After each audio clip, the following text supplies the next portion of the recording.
Randy Reid, editor of the Edison Report, and I'm here with Jim Benya of the Benya Burnett Consultancy, and we're at day 2 of LIGHTFAIR. Jim, welcome. Hey, Randy. Thanks very much for agreeing to be here. Thanks for having me. Now, we're going to talk about Title 24, but I've got a few other things I want to ask you about. And a lot going on with light and health, and lighting designers now getting involved in light and health. What are your thoughts on that? Well, as you know, my partner Deborah Burnett is really pretty much an expert on all the physiology and some of the other related issues of this, and that's kind of how we met. We were speaking on a program here in New York in 2009, and she was the expert. I was really surprised that, she'd done 17 years of research in this area and knew all the researchers. Bottom line is that we've been predicting since I met her and we started working together, and now we're a couple as well as when you say partner, you meant she's really my partner in all respects. Right. We came to the conclusion that there was going to be at some point in the future the three worlds of building owners, the medical profession, actually the 4 groups, the researchers, and then those of us who design buildings would finally begin to communicate on this and start to figure out what to do and what we could and couldn't do. You know, when you start to practice designing buildings a certain way and you start to promise things like medical or health benefits, the Food and Drug Administration gets involved, and if you make too many promises, you're really kind of out there on your own. So I'm a little bit nervous, we're both a little bit nervous about how the industry is moving so quickly, because we can do so many things with LEDs and controls. We can create environments, but people are promising things they really don't know much about what they're promising at all. So we're sort of suggesting we all slow down a little bit, work with IES, work with the AMA, work with the FDA, and start seeing what we could promise people. I think if somebody designs a building right now and designs a lighting system designed to promise something, they're walking dangerously close to practicing medicine or at least pharmacy or pharmacology or whatever without a license. And I think, the first thing we should be doing as an industry is when we want to do a project like this, we should be forewarning our clients that this is experimental. We're using the best knowledge that we have today, but we are not MDs. But to this point about knowledge, we do have the knowledge, and Lighting Research Center has done a lot of work on light and health and even Alzheimer's studies. So given the fact that the data is out there, who is the person to prescribe it? Is it a doctor? Is it a lighting designer? Or do we just kind of keep going at this slow pace and we're really not helping people as much as they could be helped? Well, one thing that we know works is daylighting. Daylighting will synchronize the human beings to the planet extremely well all the time, right? So better daylighted buildings is one of the first things we can do, and it's kind of a no-brainer. But you're right about Alzheimer's and dementia and other persons suffering maladies that desynchronize you from the planet. Yeah, that's a little tricky. We do know some things to do and some things to don't do, but what I think we lack as an industry right now is a genuine coming together of the research community, and of course the medical community, of the building owners and managers, and whether they even want to deal with this stuff. And then of course the design professionals. I think, not to mention the lighting manufacturers, if we all got together and really worked at this, we could probably get to a point where within 2 to 5 years we'd have protocols. This is the way the AMA has always done building standards for treatment facilities, hospitals in particular, for decades. There are AMA standards, protocols on how you design certain things to achieve certain outcomes. We don't have that. We're not even close to having it. So everything is kind of I read this. I think Joan Roberts may have been one of the first ones to say, light is a drug. Okay, well, if it's a drug, the FDA hasn't approved anything having to do with light as a drug. Right, and I don't know that they're studied anything. Well, we think it's because the Lighting Research Center has done some very, very, very good work, and I can only wish to be able to get as much information as they have available. But Mariana certainly is probably one of the most knowledgeable educators, and she does a lot of research. But you know, a lot of the research is based on research. So the researchers research researchers, and you know, one of the things you have to do to study human beings is you have to draw blood. Well, there are very few researchers in this field who are licensed to do that. You have to have a license to do blood samples and bring in large groups of people. We don't do enough studies with large groups of people. We don't have the budgets. So it gets very circular. We can do something. I'm very excited about our future. But I think we need to temper it with the fact that you can't just change the color of lights and do things. The human circadian system, and the circadian systems of all living things, far more complicated than that. Okay, let's jump in on Title 24. Now, you've got to realize our audience, we cover all spectrums here. There are people that know every detail of 24 and some people who know very little about it. So just kind of maybe contrast 2014 against 2013? Sure, 2016. 2016, excuse me, thank you. Well, Title 24 is California's building energy efficiency. Actually, Title 24 is California's state building standards, all of them. And Title 24 Part 1 is just rules and regulations, Part 2 is the building code, Part 3 is the electrical and so on. Part 6 is the building efficiency standards. It's revamped every 3 years. So the 2013 standard, which is currently in effect, will be replaced by the 2016 standard. Like ASHRAE IES 90.1, like IECC, these are the nation's energy codes. California's code is unique to California. But you got to remember, California is close to 20% of the population and 20% of the. So it'll be a. And it tends to be the leading code by about one generation now. So if something is in Title 24, it'll find its way into 90.1 and IECC in the next version. It's gotten to be pretty standard. They all try to keep up with one another. So in 2016, what's different? What's going to be different in 2016 is what they're calling a kind of an off year. In other words, there's years of major overhauls and there's years of minor corrections. 2016 is a year of minor corrections.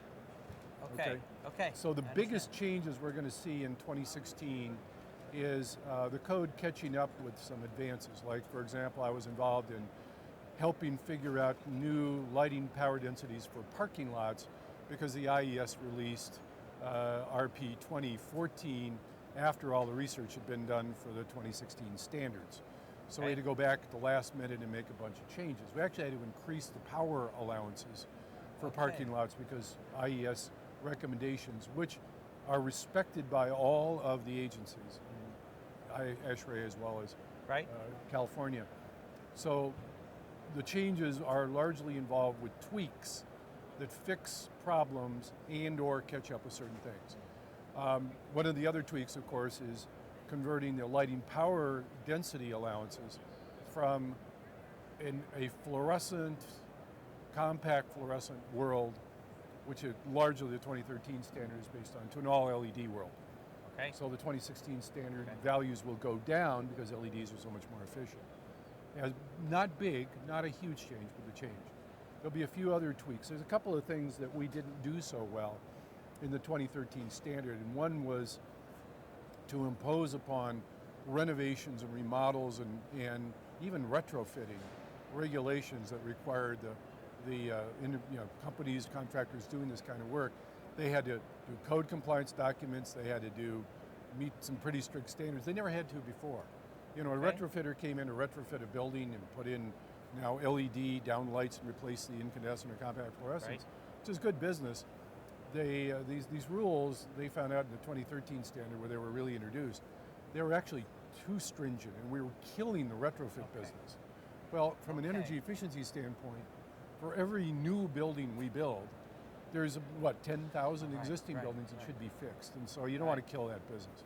So there's going to be improvements there too. Okay, so I hear something about if a building, let's say there's a 30-year-old building, and they are remodeling the building, they're putting in new tile, maybe moving some walls, they have to replace their lighting? They have to bring the building up to modern standards, the current standards. If they're doing any remodeling? there's a line, but Okay. that line has gotten to be, with the 2013 standard, it went way down. It used to be, you had to remodel half the building. Now it's like 10%. So it really lowered the bar, to the point where, for all intents and purposes, you do a major renovation, a major remodel, you're bringing it up to current standards in lighting. Okay. You don't necessarily have to do it with envelope or HVAC if you don't touch them. It's like the old code rule: if you don't touch it, you don't have to deal with it. But if you do touch it, the whole thing, yeah. All right, so we're talking about 2016 standards. I understand 2019 is looking at net zero buildings. Maybe. Okay. This is just my opinion, living in California, working in California, consulting with the Energy Commission and the utilities. California set some goals that the 2019 standard, which goes effect January 1, 2020. Okay. It always goes in effect, the year after, it says. That standard has been written so that we were supposed to shoot for zero net energy residential new construction. All new construction residential. So residential. Yeah. But that was a goal. All right. The biggest problem with goals is goals are often set by politicians. Okay. And, in political process, and congressmen and people like that. And then when the harsh reality hits, then a lot of things tend to change. It's kind of like, I think many of us in this country realize there's a lot of federal laws that they've called them unfunded mandates. Right.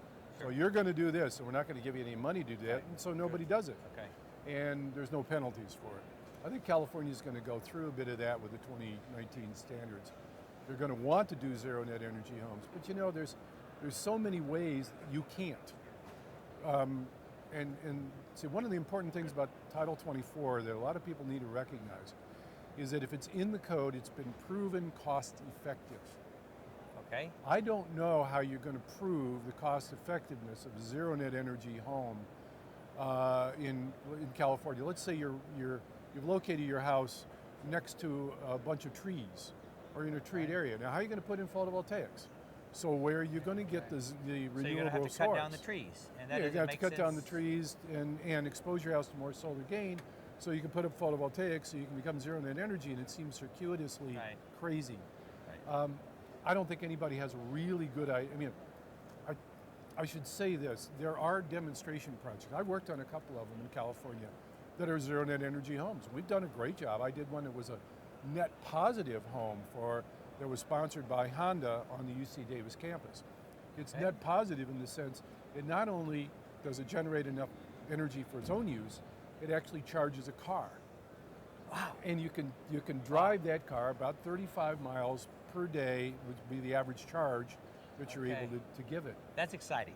Yeah, it's cool. And now, has this home already been built? It's practical. You can come see it. And with Elon Musk and the other day on Tesla, the batteries, talking about batteries in homes and stuff like that, I think the third leg in this necessity here is going to be the natural gas fuel cell.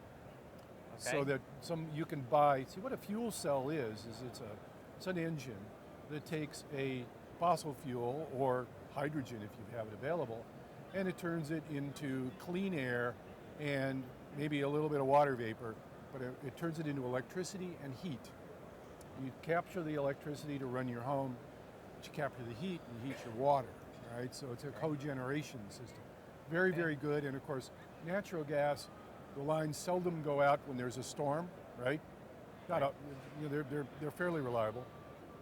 And of course, you could have a hydrogen tank. There's a lot of things you could do.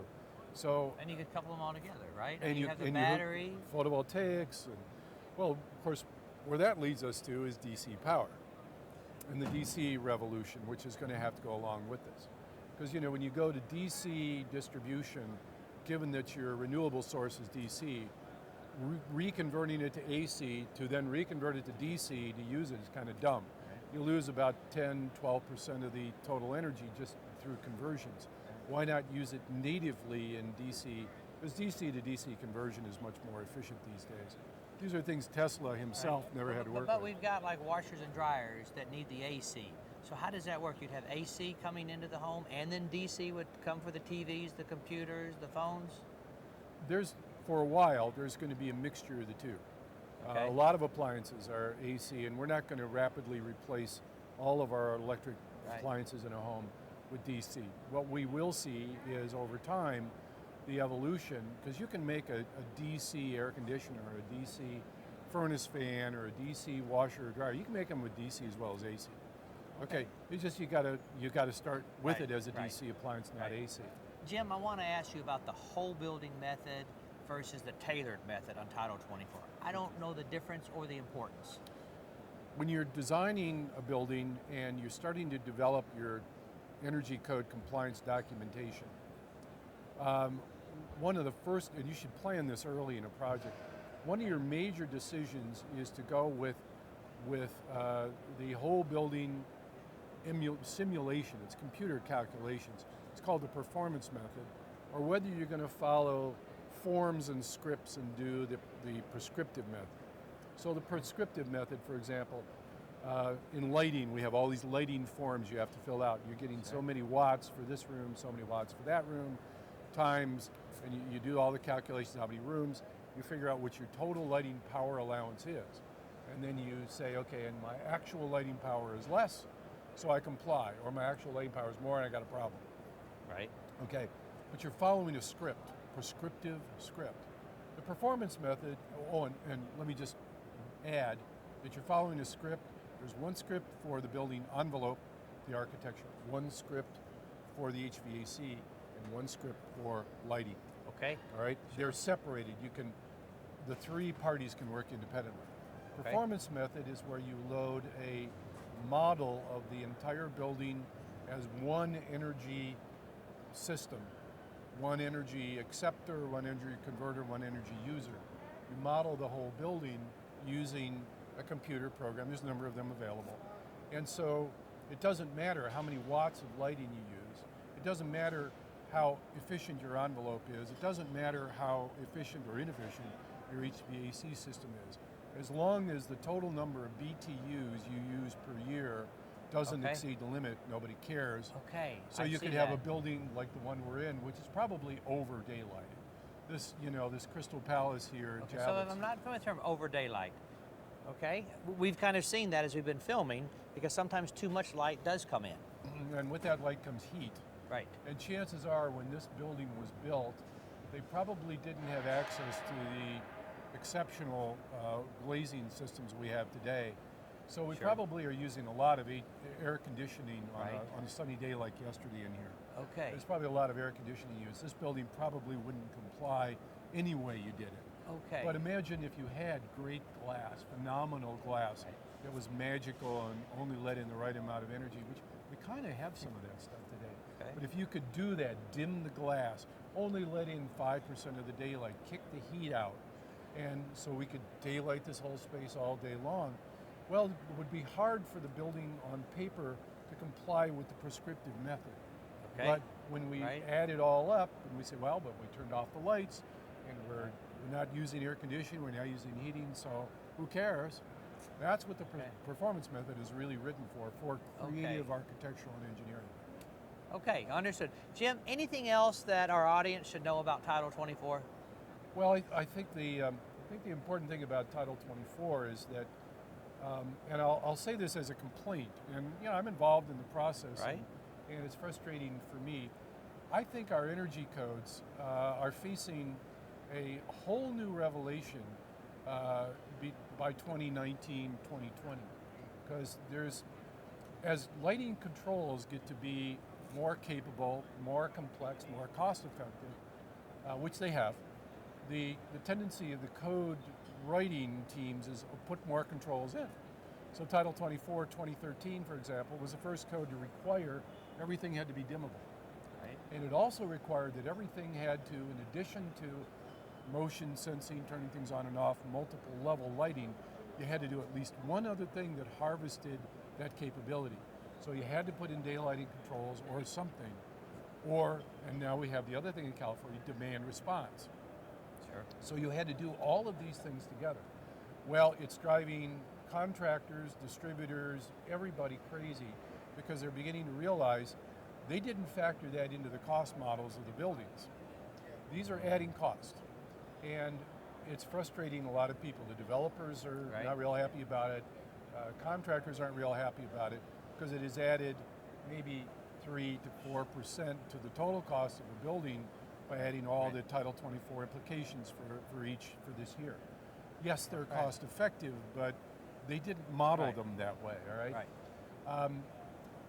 What we're facing though, by the 2019 standards, is this very interesting phenomenon. You know, when I started in this business, which was when? Which was 1973 today.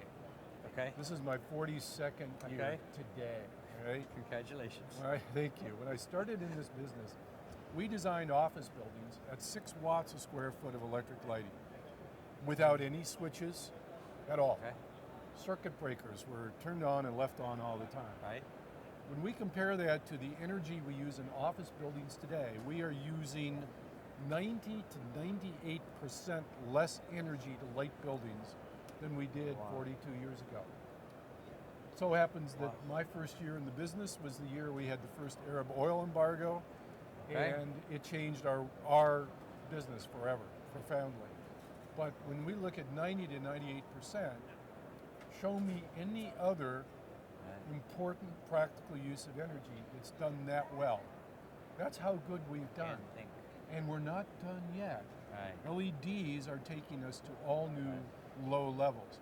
Start thinking about, by 2020, we could be doing general lighting in schools and office buildings at 0.2 watts a square foot. 0.2.